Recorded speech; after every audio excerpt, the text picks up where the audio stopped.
Bonjour à tous, mesdames et messieurs, adorables, excellents téléspectateurs de Intermédia Magazine Télévision, votre chaîne au bout du nez. Merci à vous de nous avoir choisis pour cet autre rendez-vous sur votre chaîne qui vous présente des exclusivités, des interviews et des émissions, en tout cas avec des hommes pas des moindres. Et ce jour, nous avons comme invité M. l'abbé Alphonse Nkongolo-Moulami, prêtre de son état, ici au diocèse de Mbujimaï. Il est également professeur des universités et docteur dans l'économie du développement. Avec lui, on va évidemment, dans la première partie, imprimer son portrait, qui il est, quelles études a-t-il réalisées et qu'est-ce qu'il est du tout, d'où il vient et où est-ce qu'il est en train d'aller. On va en tout cas retracer son parcours durant ce programme, et dans la deuxième branche de cette émission, nous allons évidemment aborder les questions liées au développement en épinglant ce qui concerne essentiellement les jeunes Congolais, ceux-là qui portent des projets, des idées ingénieuses et novatrices, mais qui n'ont pas de moyens pour matérialiser leurs idées, en fait leurs projets de façon encore un peu plus précise. Alors, avec M. l'abbé Alphonse Nkongolo-Moulami, nous allons aborder ces questions. Comment est-ce que les jeunes doivent s'y prendre dans ce cas, quand on sait que les Congolais de façon générale sortent des familles dans lesquelles il n'y a pas d'héritage, et un pays dans lequel parfois on a du mal à accéder au financement pour ces projets, et donc on aura évidemment à en parler avec l'expert dans ces questions de développement, l'abbé Alphonse Nkongolo, comme je l'ai dit tout à l'heure. Merci à vous de nous avoir choisis. C'est parti. Bienvenue encore une fois, mesdames et messieurs, dans ce programme. Nous sommes mardi 16e jour du mois de juillet l'an 2024. Notre invité, monsieur l'abbé Alphonse Nkongolo-Moulami. Monsieur l'abbé, bonjour. Bonjour monsieur les journalistes, vous allez bien? Merci, nous allons bien. Et c'est un plaisir de vous recevoir ce jour sur notre chaîne Intermédia Magazine Télévision. Alors, je l'ai annoncé tantôt, nous avons deux branches. La première va en tout cas vous concerner. On va imprimer votre portrait, parler de vous, qui vous êtes, d'où venez-vous, où êtes-vous, qu'est-ce que vous avez et où est-ce que vous êtes en train de partir. Et dans la dernière branche, la deuxième donc, on va parler de questions liées au projet de développement. Je sais que vous avez de l'expertise dans ce domaine-là. Et donc, les jeunes Congolais ont des idées. Les jeunes Congolais ont des projets. Alors, la question se pose, c'est comment matérialiser ce projet, comment réaliser ce projet. Et il y a aussi un élément très important dans cela, c'est le financement. Comment y accéder et comment se fait-il que la plupart des jeunes n'ont pas accès à ce financement. Et donc c'est un peu autour de cela que nous allons naviguer. Encore une fois, bienvenue. Merci. Et c'est parti pour la première partie. Monsieur l'abbé Alphonse Nkongolo-Moulami. Qui êtes-vous? Est-ce juste prêtre ou bien il y a autre chose que les téléspectateurs doivent connaître? Oui, merci bien pour l'occasion. C'est un honneur que vous me faites, moi aussi. Je ne veux pas m'y attendre, quoi, que vous soyez venu pour en fait, me poser des questions sur moi-même et puis sur d'autres questions. Je suis honoré. Je réponds au nom d'Alphonse Nkongolo-Moulami. Je ne suis pas que prêtre du diocèse de Mbujimaï depuis 20 ans. J'ai accompli 20 ans cette année comme prêtre. Mais je suis d'abord une personne humaine et puis un chrétien convaincu. Je suis pour le moment curé de paroisse Saint-Lambert. Je suis aussi professeur, en dehors d'être prêtre, je suis professeur d'université depuis en fait plus ou moins 7 ans. Je suis professeur lié à l'université officielle de Mbujimaï, mais je suis en même temps visiteur dans bien d'autres universités notamment à l'ISP Mbujima certainement, à l'UM, à Chikama, et puis bon, je suis à l'UNILO, à Kadinda, et puis à Kikwit, au Bas-Congo, où je vais de temps en temps pour assurer mes enseignements. Je crois que c'est suffisant ça, mais j'ai aussi des activités en privé, n'est-ce pas? Je suis responsable d'une structure de développement parce que comme spécialiste en développement, en économie de développement, il ne faut pas être seulement théoricien. J'ai eu aussi un cadre de réflexion et puis en même temps un cadre d'engagement. En fait, auquel j'ai donné le nom d'une fondation, Boudikadidi pour le développement rural, au Boudérancy. Voilà, je crois que c'est suffisant comme présentation. D'accord, ouais. Suffisant. Alors, monsieur Alphonse, ou professeur ou docteur spécialiste en économie, alors c'est beaucoup un peu de choses à la fois. Alors, d'où venez-vous, monsieur l'abbé? Vous venez d'où? Vos origines? Mes origines? Bien. En fait, mes parents sont à Saint-Philippe-Kassabou, non loin d'ici. N'est-ce pas? C'est là que, c'est de là même que j'ai eu la vocation, c'est là que j'ai grandi, ma jeunesse, et puis après je suis allé au petit séminaire de Mbujima où j'ai fini mes humanités, et puis après je suis allé au grand séminaire, d'abord à Kinshasa, à l'UCC, donc autrefois faculté catholique, où je fais la philosophie. Je suis revenu ici pour continuer avec la théologie une année, ici à Mbujima, et puis après j'ai continué jusqu'à Canaan où j'ai fait la théologie. Quand j'ai fini, je suis revenu ordonné prêtre.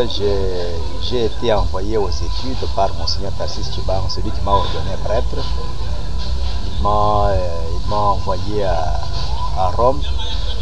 C'est à l'université pontificale grégorienne de Rome que j'ai étudié, et c'est là que j'ai décroché mon diplôme de doctorat.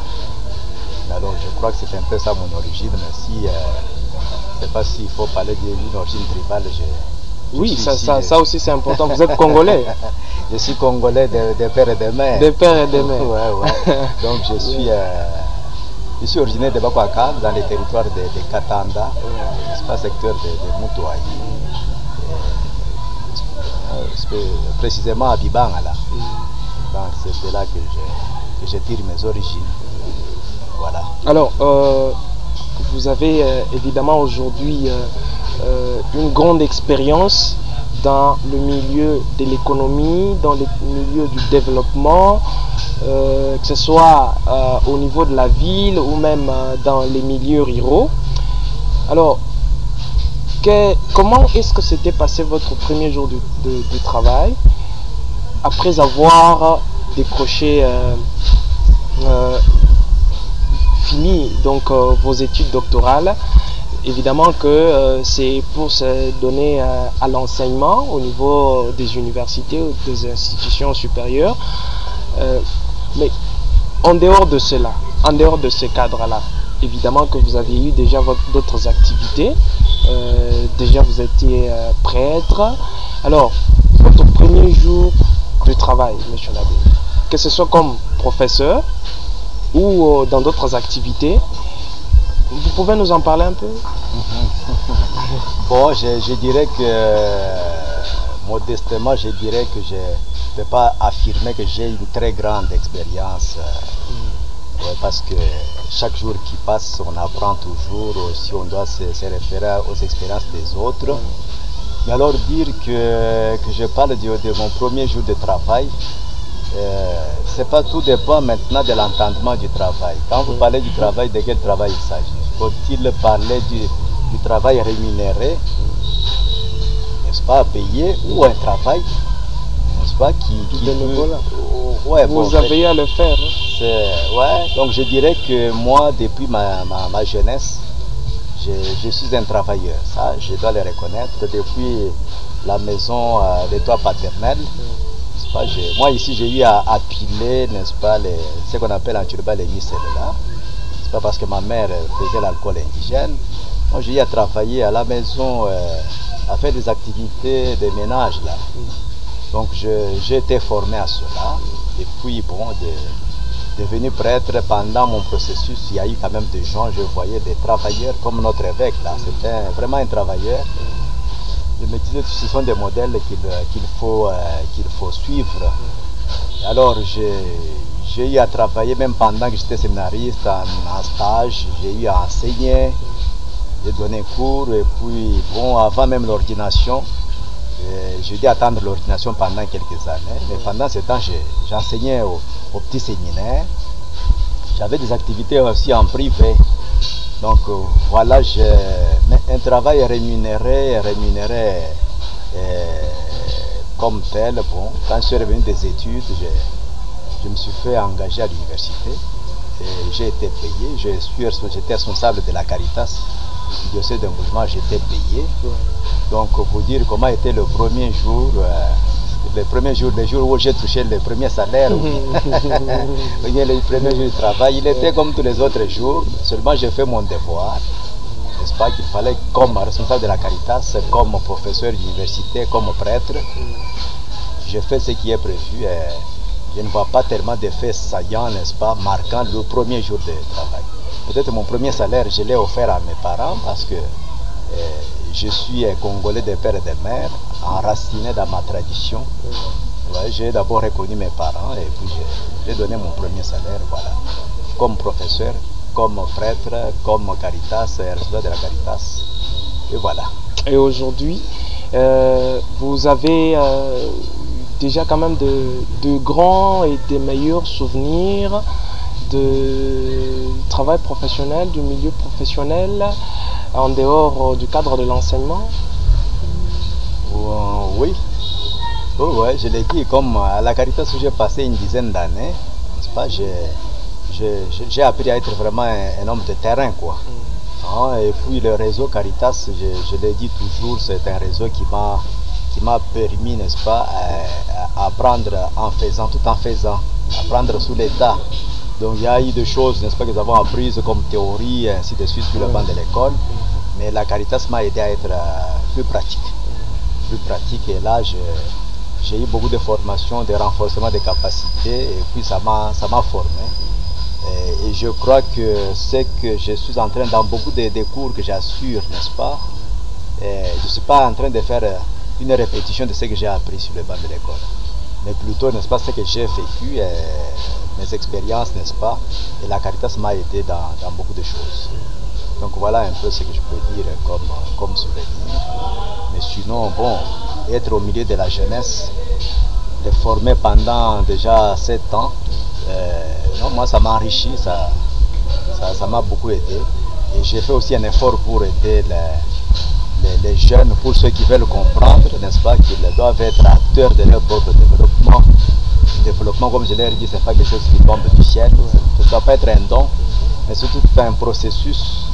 Et pour cela, il faut que chacun de nous devienne acteur. Ils comprennent qu'il doit être artisan de son propre développement. Alors, je vous prends par les mots, chacun de nous doit être acteur de son propre développement. Alors, monsieur l'abbé, on parle de la question liée à la problématique de réalisation de projets, essentiellement des projets initiés par des jeunes Congolais. De façon générale, lorsqu'on parle d'un projet, on fait allusion à quoi? C'est quoi un projet? Un projet, s'il faut répondre à la question, surtout un projet de développement, c'est une solution à un problème qui se pose. La définition comme projet n'arrive pas à résoudre une question qui se pose, un problème qui se pose dans la société, ce n'est pas un projet de développement. Donc à si peu de mots, c'est ça que je peux dire, une solution préconisée pour résoudre un problème. Et donc ça signifie que celui qui initie le projet, la première des choses, c'est qu'il doit être capable d'analyser la situation et de prouver effectivement qu'il y a un problème ici qu'il faut résoudre. Parce que tu parlais de la jeunesse ici, si faire le projet, ça signifie, bon, j'ai appris qu'il y a l'argent quelque part, faisons quelque chose, on griffonne quelque chose rapidement parce qu'on veut gagner l'argent. Je crois que là on fait fausse route.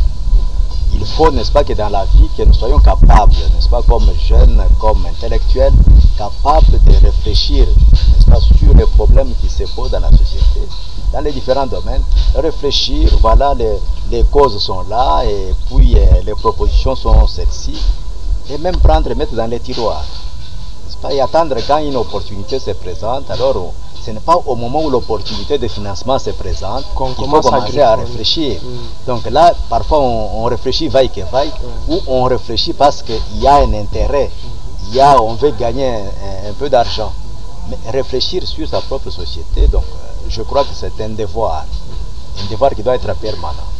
Et donc, un projet de développement est une solution, n'est-ce pas, préconisée à un problème qui se pose dans la société. Très bien. Ouais. Alors, vous êtes professeur, vous encadrez des jeunes, vous avez été responsable d'une structure déjà comme la Caritas. Déjà c'est bien parti et vous êtes mieux placé pour recevoir les doléances des jeunes. Êtes-vous conscient que les jeunes Congolais ont vraiment des projets qui peuvent conduire au développement? Bon, être conscient qu'ils ont des projets, je dirais oui ou non. Oui, dans le sens que un jeune, n'est-ce pas, doit être celui qui rêve le monde meilleur. N'est-ce pas? Parce qu'on rêve le monde meilleur, on suppose qu'on est porteur, n'est-ce pas, d'un souci, n'est-ce pas, pour résoudre ces problèmes-là. Je suppose tout jeune normal qui a étudié doit être soucieux, n'est-ce pas, de son avenir, de l'avenir de sa société. Et à cette condition-là, je peux dire que les jeunes, n'est-ce pas, sont porteurs, ont le souci. Mais est-ce que tous les jeunes, c'est ça la question que je me pose, est-ce que tous les jeunes ont conscience, n'est-ce pas, de tous les problèmes qui se posent? Parce qu'il y en a qui vivent comme ça, vaille que vaille, comme si ça ne leur dit rien. Ça signifie qu'ils sont déjà habitués à la médiocrité. Donc c'est normal que ça soit comme ça, on ne se pose pas de questions. Alors des jeunes comme ça, on ne peut pas. Mais comme je ne peux pas généraliser, voilà pourquoi j'ai dit qu'il y en a certainement qui sont conscients, n'est-ce pas, des défis, des attentes de la société, et ils portent, n'est-ce pas, les soucis, ils portent la volonté de vouloir améliorer, et donc ils portent certains projets, n'est-ce pas, d'amélioration. Mais il y en a d'autres qui vivent certainement comme ça, vaille que vaille, qui n'en ont pas, ou qui ne sont pas conscients. Alors, les mêmes jeunes, alors nous disons d'abord congratulations à ceux-là, aux jeunes qui ont déjà quand même... qui rêvent vraiment qui rêvent et aussi qui ont déjà gagné de financement pour leurs projets. Mais il y a aussi ceux qui ont du mal ou qui peinent encore à accéder au financement. Ceux-là, monsieur l'abbé Alphonse, qu'est-ce que vous leur dites? Comment est-ce que vous concevez les choses? Qu'on ait un projet ou qu'on ait des projets, mais qu'on n'accède pas au financement. Financement du gouvernement, tout comme financement venant d'un bailleur de fonds autre que le gouvernement, c'est-à-dire ça peut être une autre organisation non gouvernementale, mais est-ce qu'on porte un mauvais projet, on porte mal le projet, ou tout simplement ça dépend aussi des structures, parce que à ma connaissance on ne peut pas aller seul comme ça individuellement et on se présente devant une organisation, on dit j'ai un projet, le voilà, on présente les papiers. C'est ça. Le problème se trouve à quel niveau, monsieur l'abbé? Le problème se trouve à tous les niveaux que vous avez évoqués là. Soit on a mal présenté le projet, n'est-ce pas, soit on n'a pas ces projets, soit on ne sait pas ce qu'on est en train de... Et donc, quand on n'est pas organisé, on ne peut pas aller de l'avant, on ne peut pas gagner quelque chose. Vous l'avez bien dit vous-même. Et en Tchulba, on le dit, donc c'est en étant ensemble, n'est-ce pas, qu'on peut être fort. Je crois que les jeunes doivent avant tout apprendre à s'organiser, à devenir formels. Parce que l'argent, il y en a. Dans ce monde, l'argent, il y en a. Dans les banques, ici, il y a beaucoup d'argent. Dans les ministères, tous les ministères, n'est-ce pas, il y a de l'argent. Au-delà, n'est-ce pas, de la mauvaise foi des politiciens, n'est-ce pas, gens qui veulent, comme dans notre pays maintenant, on est habitué à ne voler que des millions d'argent, n'est-ce pas? Au-delà de cela, n'est-ce pas? Mais il faut que les jeunes s'organisent, qu'ils sachent dénicher, n'est-ce pas, où se trouve l'argent et quelles sont les conditions pour y accéder et qu'ils y accèdent. Ce n'est pas parce que vous avez appris qu'il y a l'argent quelque part, bon, vous allez comme ça à corps perdu, vous jetez dans quelque chose que vous ne maîtrisez pas. Essayez d'abord de savoir, n'est-ce pas, quelles sont les conditions pour accéder à ces financements dans tel organisme, dans tel ministère, dans ceci, dans cela. Je crois qu'il faut que les jeunes s'organisent, c'est ça que je peux dire. Ça, s'organiser, pas individuellement, comme vous l'avez dit, individuellement, c'est difficile de vous faire confiance.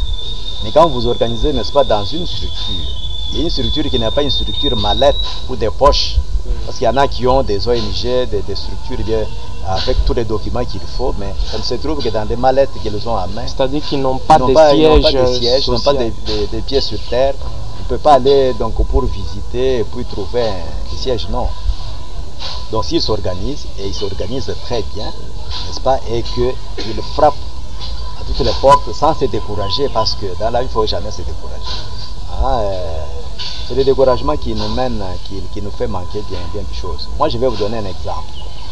Je vous ai dit, je suis en même temps responsable d'une structure, n'est-ce pas? Quand j'ai fini mes études, ou plutôt pendant que je faisais les enquêtes pour ma thèse, ça même dans mon village, et j'ai vu là-bas, n'est-ce pas, comment les gens se mettre ensemble, travailler ensemble, c'était un problème.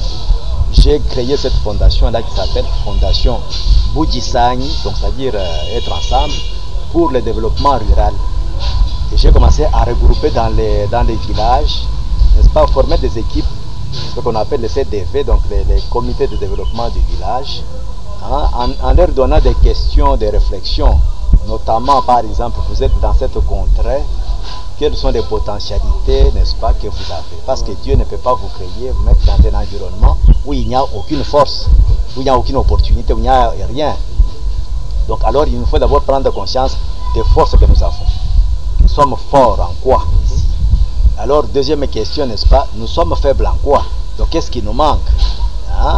Et donc dans ce qui nous manque là, troisième question, de quoi sommes-nous capables nous localement? Si nous devons essayer de résoudre tel problème, de quoi sommes-nous capables? Et où est-ce que nous sommes vraiment incapables? Où on ne peut rien faire pratiquement? C'est au niveau où nous sommes totalement incapables que nous pouvons alors initier des projets de développement, n'est-ce pas, demander aux autres, aux organismes, ainsi de suite. Alors à ce moment-là, ça devient une aide véritable. Une aide, c'est-à-dire quelque chose qui vient soutenir ce qui existe. Mais si vous n'avez pratiquement rien, donc, comment vous pouvez être incapable de faire quelque chose? Même les jeunes, quand ils se constituent, ils doivent être capables d'abord de commencer localement, qu'est-ce qu'ils peuvent faire? Il y a une mobilisation locale, même des finances. Est-ce qu'ils sont capables de mobiliser localement les finances entre eux et puis tout autour? Là, maintenant, vous pouvez demander, on sait que on vient vous soutenir.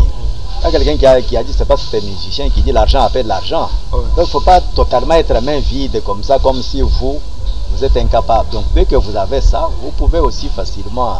Donc je dis bien, s'il faut accéder, n'est-ce pas, au financement, il faut que les jeunes s'organisent et bien s'organiser. Il faut que les jeunes, n'est-ce pas, constituent un cadre, leur organisation soit un cadre de réflexion permanente sur des questions qui se posent et qu'ils trouvent des solutions. Et avec des solutions, vous amenez même dans un ministère, voilà, nous pensons, voilà telle situation, voilà, nous avons besoin de ceci, de cela. Donc, et on peut faire bien des choses, je crois. Donc avec mon ONG là, on est parvenu à avoir tous les documents de fonctionnement et puis nous avons même été inscrits, n'est-ce pas, dans les budgets nationaux du pays. Mais je vous dis, n'est-ce pas, depuis 5-6 ans, que nous faisons toujours des va-et-vient au ministère et chaque ministre qui vous passe, c'est pas quoi vous payez, donc que ce soit au développement rural, n'est-ce pas, à l'agriculture, puis affaires sociales, ainsi de suite. Mais nous avons des projets partout là. Nous avons été inscrits, n'est-ce pas, dans les budgets nationaux de l'État. Mais combien de tours j'ai fait, n'est-ce pas, à ces bureaux-là? Faites ça, dépensez ceci, et c'est chaque année. Mais je ne me suis pas découragé. Je continue à le faire en disant, n'est-ce pas, que ça va Hein? Au début, quand nous avons commencé avant que le président actuel soit au pouvoir, et quand le président actuel est arrivé, n'est-ce pas, nous avons lancé un offre de soulagement en disant, ah, au moins cette fois-ci, n'est-ce pas, nous sommes sûrs qu'il y aura des gens sérieux dans les ministères et que ces gens, n'est-ce pas, vont pouvoir nous aider, nous aider à retrouver cet argent-là. Mais malheureusement, le premier mandat du président est même passé. Et tous les ministères, je n'ai vu rien qui a changé. Là, c'est un peu une maladie hein, au niveau du gouvernement de notre pays. Ouais. Nous n'avons pas encore eu un gouvernement qui est attentif, n'est-ce pas? Mais quand, entre-temps, nous apprenons qu'on a volé des millions d'argent, on vole à tout moment ici. Mais, et pourtant, n'est-ce pas, il y a des jeunes, comme il y a des structures localement qui ont conscience, qui veulent travailler et qui peuvent apporter des solutions, mais on fait fi de ça. Et là, c'est un problème. Donc, une question me vient en tête, monsieur l'abbé. Est-ce que, à votre niveau, on vous a déjà amené un projet?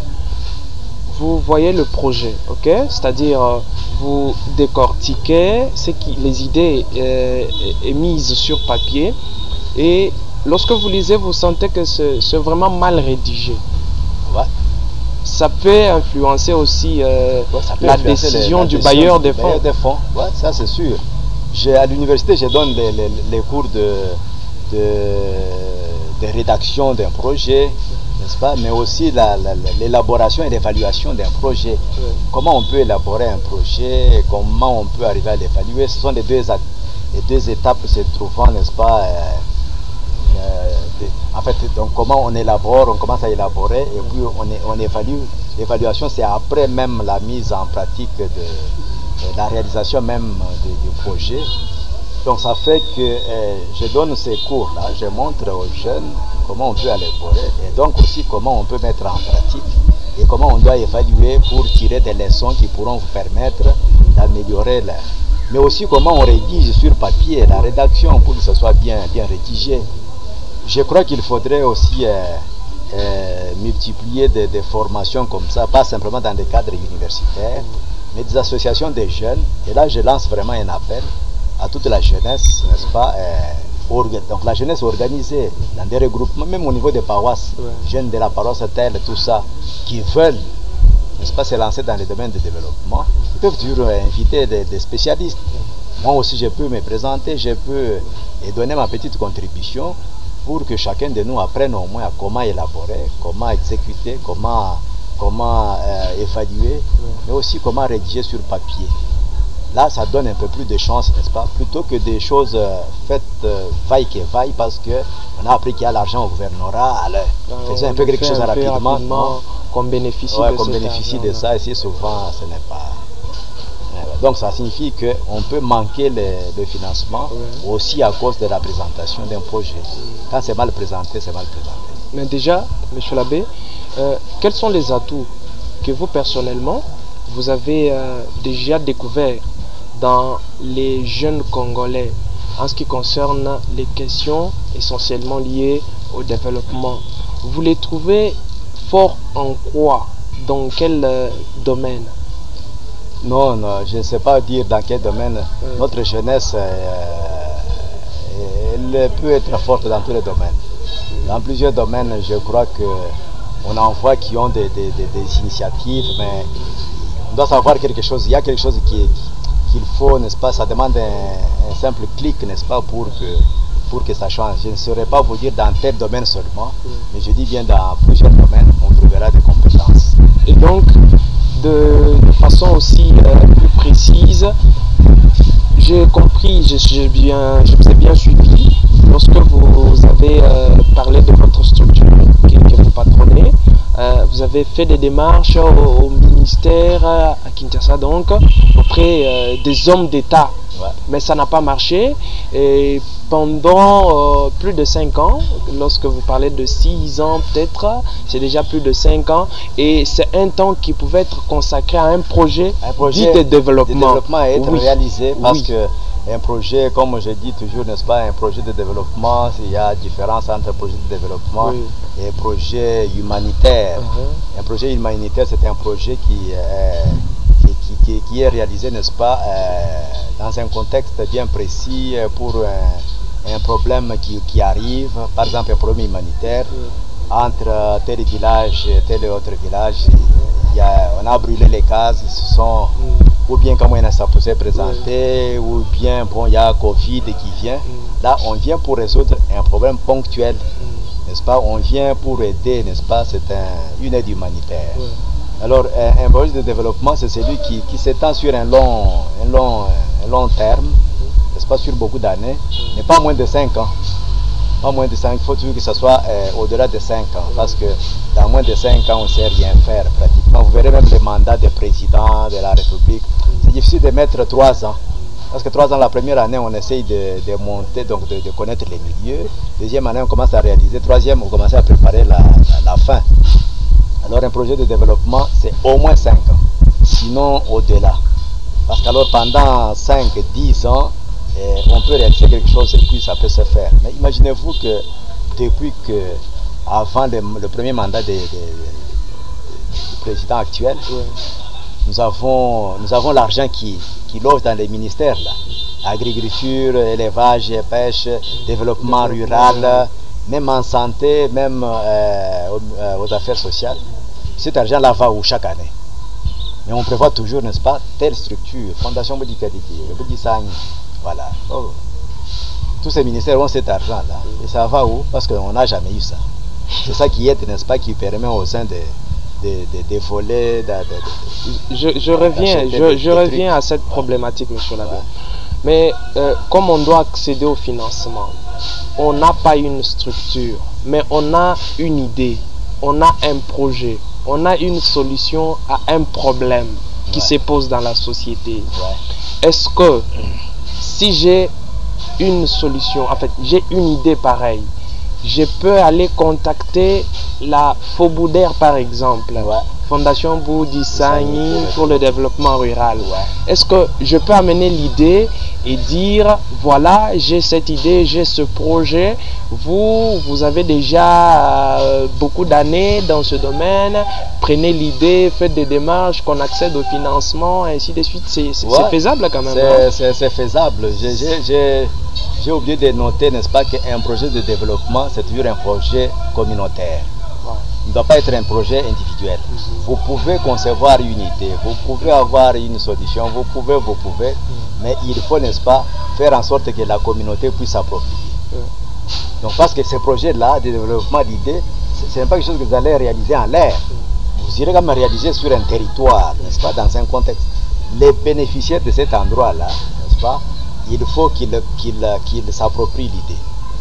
Donc faites d'abord un effort, vous avez conçu, vous avez, mais vous trouvez, vous dites, vous allez réaliser ça à Katanda. Bon alors allez à Katanda, parlez avec donc la population de la Katanda, faites comprendre les biens fondés et tout ça, et puis mettez-vous dans une structure, n'est-ce pas? Vous pouvez, même si vous n'avez pas eu une structure organisée, avant comme Foboudère par exemple, mais vous avez une idée, et puis vous allez dans la communauté, vous partagez avec la communauté accepte, vous pouvez déjà faire quelque chose même, parce qu'en ce moment la communauté ça signifie quoi? Et les chefs coutumiers, et les chefs de territoire par exemple, je ne sais pas, et les pasteurs, l'église ou quoi qui sont là, et des jeunes organisés, vous pouvez former un groupe, n'est-ce pas, à ce moment-là, vous partagez des idées, et puis on peut vous charger pour dire, nous les notables de tel, n'est-ce pas, nous chargeons tel pour tel par exemple, et plus facilement ça peut passer.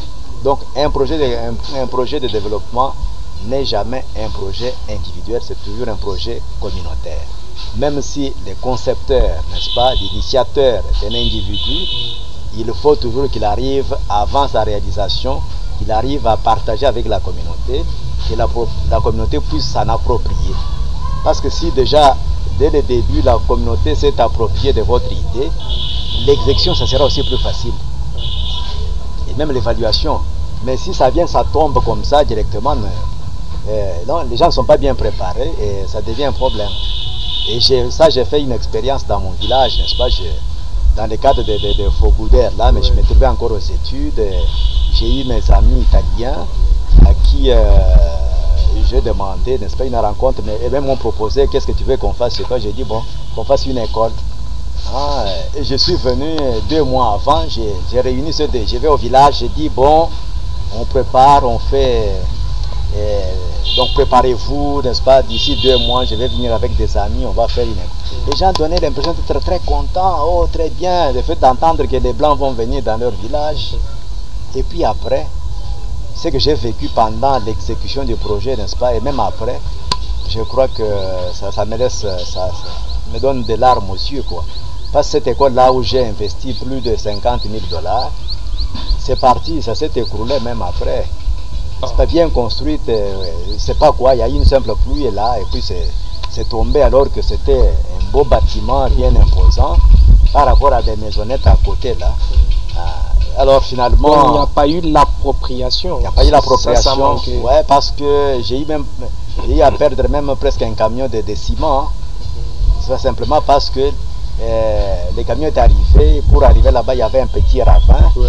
Il n'y avait pas moyen de traverser la nuit, et puis il a commencé à pleuvoir. On demande à la population, venez ne plus que de faire descendre, mettons ici, qui ont refusé. Allez prenez les portes sont au-delà de ce petit ravin là à ramener, non, que la baie nous paye. Alors ce sont les bénéficiaires. Donc j'ai souffert dès le début, et puis après, c'est même parti, on a commencé à parler des forces du mal, des forces traditionnelles. Bon, je pensais avoir fait du bien, mais parfois je me suis posé la question, peut-être que j'ai fait quelque chose que eux ne voulaient pas. Peut-être qu'ils voulaient autre chose. Peut-être qu'ils voulaient un dispensaire, ou bien ils voulaient je ne sais pas quoi. Je n'avais pas eu le temps de parler avec eux avant pour demander s'il fallait qu'on construise l'école, ou qu'on construise un centre de santé, ou qu'on fasse un pont, ou quoi que ce soit. Donc ça, c'est moi qui ai demandé à mes amis, faisons ça, et nous sommes allés. Et voilà la suite. Bien, donc il faut toujours, n'est-ce pas, faire participer le bénéficiaire à la conception, à la réalisation et même à l'évaluation des projets. Donc s'ils ne sont pas concernés, vous verrez qu'il y aura trop d'échecs. Et pourquoi pas parler même d'un échec, vraiment un échec du projet. Alors, je voudrais que vous puissiez tirer maintenant des responsabilités, M. Labé. Les jeunes ont du mal à accéder au financement, même avec des structures régulièrement reconnues auprès de l'État. Les responsabilités se présentent de quelle manière? Est-ce le problème? Ce sont des structures. Les problèmes, ce sont des structures qui peuvent être considérées aussi comme des porteurs de projets. Ou bien le problème se pose aussi au niveau des bailleurs des fonds. Je fais allusion à certaines organisations non gouvernementales ou bien au gouvernement lui-même, parce que déjà dans le cas de Fobouder, on a vu que la responsabilité est vraiment du côté du gouvernement. La structure a fait sa part, elle est allée vers celui qui porte les moyens, et puis ça posait des problèmes pour obtenir ce moyen. Il fallait faire des dépenses par-ci, par-là pendant plusieurs années, en fait déjà plus d'une année, faire des dépenses aussi pour obtenir, même si l'argent appelle l'argent, même si la profondeur peut appeler la profondeur, même sur l'abbé. Comment est-ce que vous tirez les responsabilités? Non, la responsabilité se trouve à tous les niveaux, quoi. Chacun a une part de responsabilité dans tout cela. Dans quel sens? S'il faut commencer par le haut, n'est-ce pas, quand vous parlez des bailleurs de fonds, n'est-ce pas? Bon, les bailleurs de fonds ont leurs exigences. Il faut que nous respections les exigences des tels bailleurs pour que ça se réalise. Mais je suis en train de publier un livre, j'espère que ça va être prêt d'ici là, sur la gestion d'un projet de développement dans un contexte rural comme le nôtre. Là, je parle de l'expérience faite, n'est-ce pas, dans les 2 derniers projets que j'ai pilotés à la Caritas, où vous voyez, n'est-ce pas, que le financement devient, n'est-ce pas, comme une arme pour mater les bénéficiaires. Ça signifie que vous devenez, un peu comme on l'a dit, n'est-ce pas, la main qui donne est au-dessus de la main qui reçoit. N'est-ce pas? Donc parce qu'ils vous ont donné, alors ils peuvent vous donner maintenant n'importe quelle exigence. Prenons les cas par exemple de ce que nous avons vécu avec Boudikadi. N'est-ce pas? C'était un projet financé par l'USAID et réalisé par la Caritas, et les autres structures, dont notamment CRS, qui avait gagné. Quand il y a eu Covid, n'est-ce pas, on vient, on vous dit, bon, le bailleur a dit, n'est-ce pas, tout celui qui ne se fait pas vacciner, n'est-ce pas, il ne peut pas accéder à nos véhicules, il ne peut pas. Alors qu'il y avait des gens qui ne voulaient pas se faire vacciner, n'est-ce pas, qui consciemment, n'est-ce pas, j'ai dit non, je ne me fais pas vacciner, je ne vais pas me faire vacciner. Ça même en Europe, ce n'est pas tout le monde qui a accédé au vaccin. Maintenant, quand vous venez maintenant, parce que vous me donnez l'argent, vous m'imposez pour que je fasse ça, je crois que parfois, il y a moyen de ne pas accepter. Il y a des partenaires, donc vous avez votre foi, votre doctrine, comme l'Église catholique par exemple, ne fait pas la promotion des préservatifs. Hein? Mais alors vous voyez un bailleur qui vous amène, qui vient, qui vous dit, n'est-ce pas, vous prenez l'argent, vous prenez pour faire la promotion de... Et quand vous refusez, non, on vous ravit l'argent, on vous refuse. Donc vous voyez, ça devient comme un instrument pour mater, pour rendre esclaves les gens, pour faire des gens, n'est-ce pas, des dépendants. Non? Il ne faut pas qu'un projet, n'est-ce pas, vienne enlever donc mes convictions, n'est-ce pas, ma foi, ma culture, n'est-ce pas, du moment que je fais, n'est-ce pas, ce qui n'entre pas dans ma culture, ce qui n'entre pas dans ma foi, dans mes convictions, alors je deviens autre chose. Je ne suis plus moi-même, parce que ce qui fait mon identité est parti. Donc là, c'est là le mal, n'est-ce pas, qu'il y a, et vous verrez, n'est-ce pas, beaucoup de ces gens-là qui viennent, vous les verrez dans nos villages, les motos, les véhicules, ainsi de suite.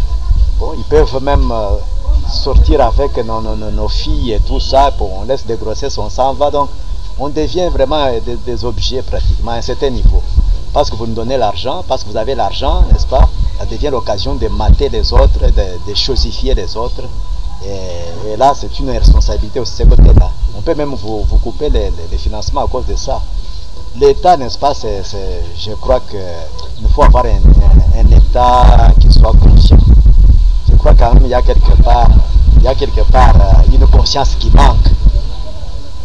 Parce que ce que nous sommes en train de faire et ce que les ministères sont en train de faire, où on veut, n'est-ce pas, développer les pays où on ne veut pas les développer. Un ministère qui s'appelle le ministère du développement rural. Mais ils ne sont jamais allés dans les villages. Maintenant, là, j'apprends quand même avec l'actuel ministre qui dit, n'est-ce pas, on doit visiter au moins les villages. Tout ça, ça sera aussi des dépenses pour visiter. Il y a au niveau des provinces, n'est-ce pas, aussi des ministères de développement. On peut travailler en relais. Au lieu de faire venir toujours des gens qui vont prendre les frais d'émission, aller ceci, aller cela. Donc un ministère qui est là et qui n'est jamais venu au village, le minimum dans un village il manque, et c'est de l'argent ces ministères existent pourquoi? Il y a des ministères qui sont pratiquement inutiles, qui ne réalisent pas leur... Mais alors, travailler maintenant avec des structures qui sont là sur les lieux, n'est-ce pas, et nous sommes là pour le développement rural, c'est ça notre ministère, donc c'est ça notre mission.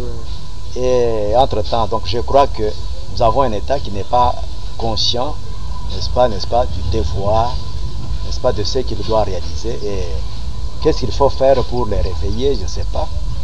Notre président peut être de bonne foi, mais s'il est entouré de tous ces ministres-là, tous ces conseillers qui sont affolés par l'argent et tout ça, je crois que les choses ne vont pas aller de l'avant. Donc voilà pourquoi nous pouvons aller, et pour accéder, n'est-ce pas, au fond, nous sommes prévus. Pour accéder, il faut aller chercher à corrompre, donner ceci un peu, donc il faut donner un peu et c'est chaque année que vous faites ça. Entre-temps, vous le voyez. Quand vous dites non, mais nous avons, c'est pas 100 millions de francs chez vous. Donnez-nous cet argent, alors vous prendrez ce que vous me demandez, là, vous prendrez à la source. Ils ne veulent pas prendre. Mais entre-temps, c'est chaque année qui passe, on a une inconscience, n'est-ce pas, et je crois que le gouvernement a une responsabilité. C'est quand même une révélation que vous venez de faire là, parce que les mêmes gens qui pouvaient amener au développement, ce sont encore les mêmes gens qui, on dirait par un pléonasme vicieux, donc ils rentrent encore eux-mêmes dans leur même propos. Vont vous demander, non, donc ceci, et donc vous allez voir les conseillers de ceci, les dirkab, les dirkaba, donc vous sentez que l'argent reste Et puis après, on n'évalue même pas. Et puis on est toujours inscrit, n'est-ce pas, sur Donc là, il y a une responsabilité au niveau du gouvernement, mais il y a aussi une responsabilité au niveau même des organisations telles que nous sommes là, comme Fobouder et tout ça. Bon, parfois on arrive à se décourager. Parfois on arrive à se décourager. Parce que vous risquez de dépenser même l'argent, les moyens qui pouvaient vous servir pour financer même notre localement. Oui, oui. Donc parfois on arrive à... J'ai eu, par exemple pour le moment, il y a un peu de difficultés parce que beaucoup de jeunes, étant donné qu'on n'était plus arrivé à réunir tous les moyens qu'il fallait, tout ce qu'on avait c'est dépenser. Bon, beaucoup de jeunes qui étaient très engagés, bon, il y en a eu qui ont eu du travail ailleurs, et puis où ils sont bien rémunérés, c'est parmi les difficultés. Mais au niveau maintenant de ceux qui initient les projets, je crois que, comme je l'ai dit dès le début, la responsabilité est partagée, mais il faut qu'ils s'organisent comme il se dit. Alors, avant de prendre un dernier mot de votre part, on a cité durant toute l'émission Fobouder, Fondation Boudi 5 pour le développement rural. C'est une structure que vous avez, que vous dirigez. Aujourd'hui, si vous pouvez faire un état des lieux, dans quelques mots tout simplement, comment se présente cette structure? Bon, ça fait déjà 12 ans qu'elle existe, et ça c'est la 13e année, parce que c'est depuis le 25 octobre 2013, si je ne me trompe pas, 12 ou 13, que nous avions commencé. Je vous ai dit que c'était à l'issue de mes recherches, n'est-ce pas, mes recherches doctorales. Ouais, c'est quand j'ai envoyé des questionnaires et puis j'ai eu des résultats, j'ai analysé, j'ai trouvé qu'il y avait un problème de ce côté-là et qu'il fallait un cadre de réflexion et un cadre d'engagement. Donc Fobouder, c'est un cadre de réflexion où j'ai invité les jeunes, pour que les jeunes viennent. Ils ont des rêves, ils ont des initiatives, n'est-ce pas? Est-ce qu'on peut réfléchir ensemble? Voir comment on peut initier, ne fût-ce que même localement. Il y a dans les projets que nous avons menés à la Caritas des activités, n'est-ce pas, où on peut mobiliser aussi l'argent localement et faire quelque chose, n'est-ce pas, ce que nous avons appelé le cirque, une sorte de ristourne, n'est-ce pas, où on se regroupe pour faire une banque de pauvres, quoi. C'était aussi notre... Donc, il y avait moyen de réfléchir ensemble, trouver d'abord des solutions localement, avant de penser, n'est-ce pas, aller ailleurs. Et c'était ça, donc dès le début, ça a eu, au début j'étais encore en Europe, bon, c'était un peu à tâtons. Quand je suis venu, les choses ont commencé à aller, tout ça, mais j'ai compris aussi beaucoup de jeunes, c'était aussi par profit, parce que j'étais à la Caritas. Je trouvais que c'était aussi plus facile, n'est-ce pas? C'était comme un raccourci. On pouvait toujours, quand il y a un autre projet, bon, on prend les jeunes qui sont à la portée. Donc ils pouvaient aller, ça risquait de donner une sorte de confusion, n'est-ce pas? Comme si j'étais en train de prendre ce qui est de ma structure personnelle pour mettre là-bas. Et pourtant, c'était seulement des gens que je connais, qui sont mieux préparés, n'est-ce pas? Et puis qui sont collaborants pour que nous puissions aller à l'académie. Beaucoup ont interprété autrement. Donc, voilà un peu, voilà ce que je peux dire là-dessus. D'accord, monsieur Abbé. Alors, je signale déjà qu'on aura un travail spécifiquement sur... oui, mais pendant les 10 ans, je m'excuse, donc oui, pendant les 10 ans, il y a quand même des choses que nous avons réalisées. Oui, notamment les 2 écoles, parce que nous sommes aussi en éducation, les 2 écoles qui se trouvent sur le territoire, dans le territoire de Katanda. De Katanda. Ouais, donc ce sont des écoles sous le label de Fobouder. Nous avions aussi organisé, arrangé, amélioré, n'est-ce pas, un tronçon à Katakukombe. Côté de l'eau, à ce moment-là, nous avions reçu 10 000 $ quelque part. Et nous avions réalisé 10 km pratiquement. Mais pour le moment, nous avons des champs, n'est-ce pas? Nous avons l'élevage des bovins. Ce n'est pas beaucoup, une vingtaine à peine. Le champ du côté de Katanda. Le champ, combien d'hectares? Non, bon, l'espace il est tellement grand. On m'a donné 2 km dans mon village pratiquement. On m'a donné 2 km sur plus ou moins 1000. Vous cultivez quoi? Les maniocs, le maïs. Mais il y a quand même aussi le cas des vols à tout moment, c'est décourageant. La population vous l'inviter, venez vous travailler pour qu'on vous paye. Ce sont toujours des gens attirés, pour forcer quoi. Donc il y a eu quand même des faits aussi qui ont découragé. Bon, mais nous avons des concessions ça et là, que ce soit à Katanda, pardon, oui à Katanda, donc à Bibanga, en Kouadji, à Lupatapata là-bas, où nous allons d'ailleurs transférer les bovins maintenant. À Lupatapata. À Lupatapata, oui. Il y a des raisons. Oui, des raisons, oui, parce que faut dire que les bêtes, quand j'étais encore à la Caritas, n'est-ce pas, j'avais profité dans la ferme de la Caritas qui se trouve à Katoufouille là. Bon, maintenant que c'est arrivé, il faut séparer les choses. Hein, simplement parce que j'avais amené d'abord les bêtes à Katanda et là-bas, dans moins d'1 mois, j'ai commencé à enregistrer, n'est-ce pas, des cas de pertes, des qu'il fallait. Bon, maintenant que nous avons trouvé un bon terrain, n'est-ce pas, et puis les pâturages et tout ce qu'il faut, du côté de Chilunde, donc c'est là que nous allons réaliser. Nous allons réaliser cela. Mais il faut aussi citer que nous avons créé aussi des centres de formation depuis, il y a un ministère de formation professionnelle. Oui. Ouais. Parce qu'il faut que les gens, pour qu'ils deviennent des agents de développement convaincus, il faut qu'ils soient préparés.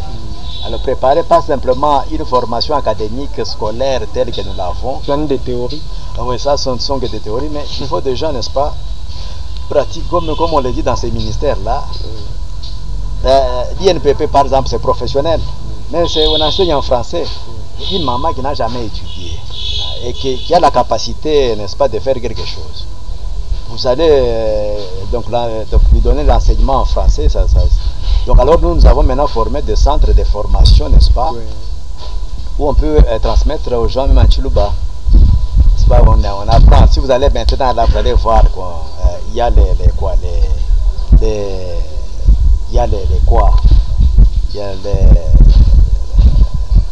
la coupe et couture, les gens qui sont en train d'apprendre à coudre, n'est-ce pas? Mais nous avons aussi commencé la menuiserie, nous avons aussi l'esthétique, et puis bon, bientôt l'auto, la mécanique auto, d'apprendre aux jeunes à rouler en voiture. Donc c'est juste un peu de formation comme ça. Nous avons eu aussi à travailler dans un petit projet avec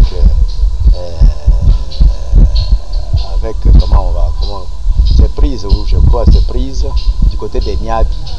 Nous avons fait les reboisements. Et voilà ce que je peux dire comme réalisation. Avec Foboudère. Nous sommes sur l'avenue là, l'avenue des écoles, non loin de Djantem là. C'est là que se trouvent les bureaux. Voilà ce que je peux dire. Déjà bien de réalisation, vous méritez des applaudissements. Et il faut aussi signaler que Foboudère n'est pas fatigué de réaliser des projets. Non. Aussi. Non, on n'est pas fatigué. L'efficacité est encore là. Ouais, on n'est pas fatigué. 12 ans, c'est pas quand même. C'est pas, ouais. Il nous faut maintenant réorganiser aussi beaucoup de choses. Hein. Comme je vous ai dit, certains jeunes qui étaient tenants, bon, il y en a eu qui ont eu l'occasion d'aller en Europe. 2 sont allés en Europe. Il y en a aussi 3, 4 qui étaient quand même en mouvement, qui sont engagés dans un projet similaire à celui de Boudjikadi que nous avions à la Caritas.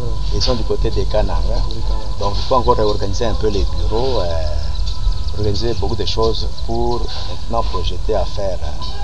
Et là, n'est-ce pas, c'est avec des financements, des petits financements. Certains de mes amis italiens qui m'ont aidé, par exemple, pour construire l'école là-bas. Et puis quand je leur présente tout ce que nous faisons comme coupe et couture, ils parviennent aussi à aider. Quand l'État ne veut pas nous donner, qu'est-ce qu'on va faire? On fait ce qu'on peut faire avec ce qui est à disposition. Bien. Alors, c'est bien dit, bien signalé, M. l'abbé. J'étais en train de dire qu'on aura un travail à réaliser sur la fondation Boudissani pour le développement rural, Foboudère en sigle.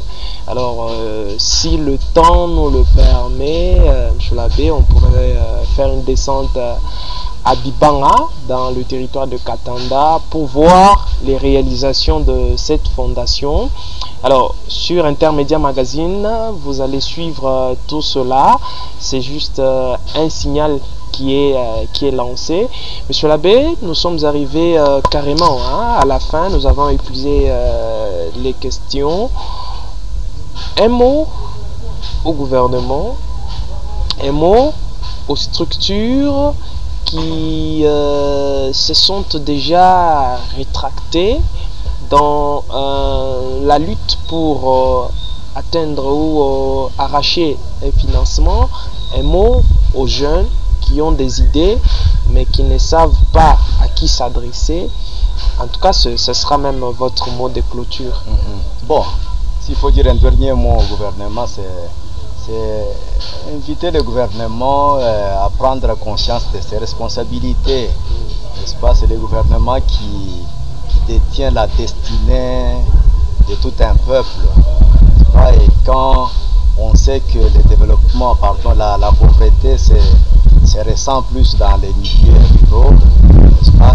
Qu'ils descendent, donc on n'a pas dit que l'État c'est Kinshasa. Il ne faut pas que tout soit concentré au niveau de Kinshasa. Il y a en province, qu'on descende dans les provinces et qu'on rende autonome aussi les provinces, n'est-ce pas, dans certains domaines.